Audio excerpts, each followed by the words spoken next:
Yeah, I was just talking to Stephanie Trathui, the founder of the Motherland podcast, which has become sort of a online mothers group, albeit nationally, for women in rural Australia who, because of how remotely they live, don't have access to that same or the usual mothers groups that I guess people in larger centres and cities take for granted. Alice Woods lives just outside of Gundawindi, and in fact it was her, or I think her in-laws' property that was the venue for Sunday afternoon's get-together of all of the Motherland members and followers of the podcast who could get there from around Queensland and New South Wales on Sunday afternoon. Alice Woods, good morning, welcome. Good morning, David. How are you? Very, very well. Lovely to have a chat to you. Tell me your experience. How did you stumble across this podcast and this online group? Well, actually, firstly, I was just having a laugh to myself when you said that your life goes from black and white to colour when you have a child. And my 19-month-old has had free reign of the house for the last 15 minutes while I've been on hold. And let me tell you, this house is very colourful at the moment, with sultanas and tiny teddies from one end to the other. And you wish it was black and white now, don't you? Oh, well, I do wish it was just for a little bit, because there's going to be a fair bit of vacuuming to go after this interview. There you go, part and parcel. Well, I feel bad then for talking to Stephanie for so long while there was chaos reigning. I'm sorry about that. No, that's all right. Look, I started listening to the podcast, well, I guess when it started, when I go into town. I'm an hour out of town at Toobea, west of Gundawindi, and it was the perfect listening time, and I had a young baby at the time, and I guess it clicked with me. I was a rural mum. I was learning as I was going, and these stories were both helping me but also making me feel a bit better about the journey I was on and how lonely and isolated I was beginning to feel as well. And I guess it sort of snowballed, and I kept on listening, and then, of course, the pandemic hit, and I had my second child, and he was born in the middle of harvest, and I had a cesarean, so I wasn't able to travel to town as freely as I normally would. And I found myself quite isolated at that stage, and really sort of wondering where to from here to get back to where I wanted to be in that village that I was so used to but didn't really have access to at the time. And that coincided basically with when Steph launched her Motherland Village program, and I was part of the second group of the 0 to 3 mums to join that. And what did that offer you? Because obviously you didn't have access to a conventional mothers group, and so I guess you were probably, exactly the mother, like many around the country, that whole venture was aimed at. What did that offer you, and what difference did that make to your life? Yeah, I think firstly I did have access to the mothers group in Gundawindi, okay. And it was wonderful, but it was difficult for me with 2 young kids.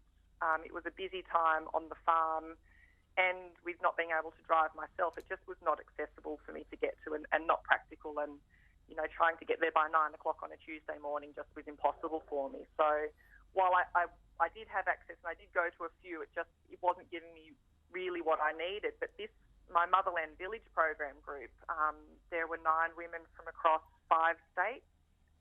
We had 1 or 2 children all aged 0 to 3.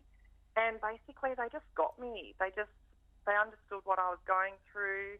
We were all rural women. We were all going through the same thing of husbands being out late and financial issues on the farm and weather things associated with the farm and the struggles of kids on the farm and being away from town and not being able to go and have a coffee and a debrief and things like that. And it really, I guess, it filled that little hole that I was missing within myself, but then it allowed me to sort of form new friendships that have just far exceeded what I first thought would happen with the program.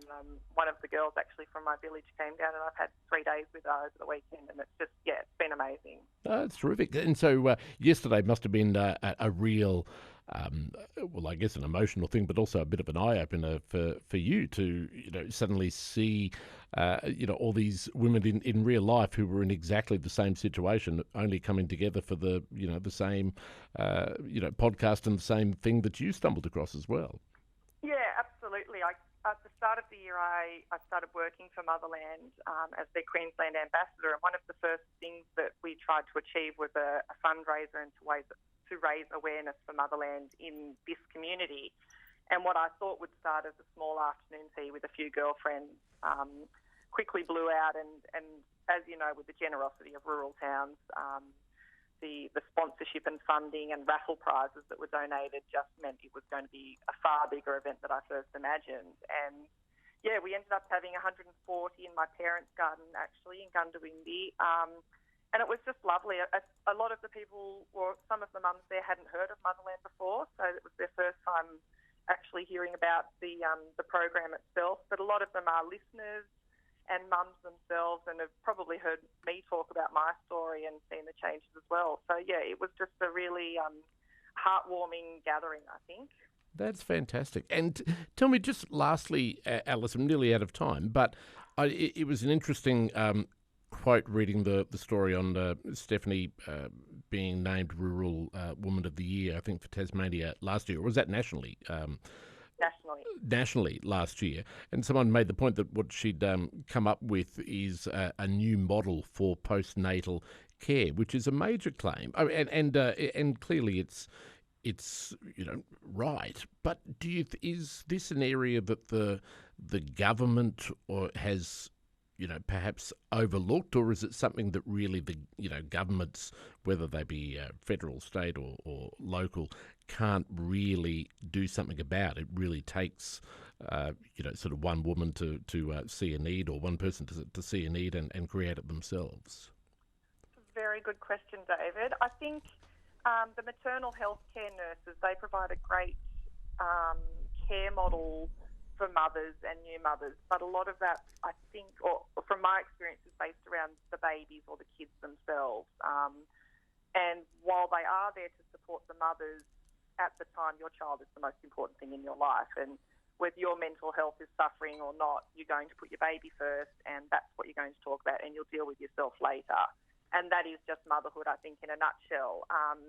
But yeah, I guess there is an avenue for more support for mothers, but a lot of the time we probably don't put our hand up. We're nearly at fault ourselves, I think.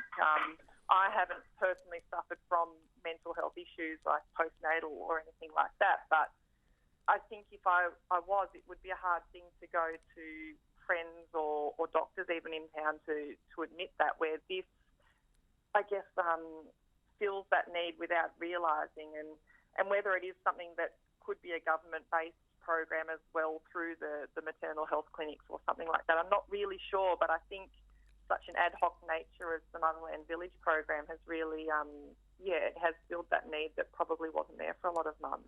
Can't help thinking if the government did it, it'd be too bureaucratic. It probably wouldn't be the same, I think. Dare I say it? But I think with this program, you choose to be a part of it. You're not forced to, and it's up to you to put in what you'll get out of it what you put in. And if you're not willing to open up and really form connections with these mums, then you won't get out of it probably what I have.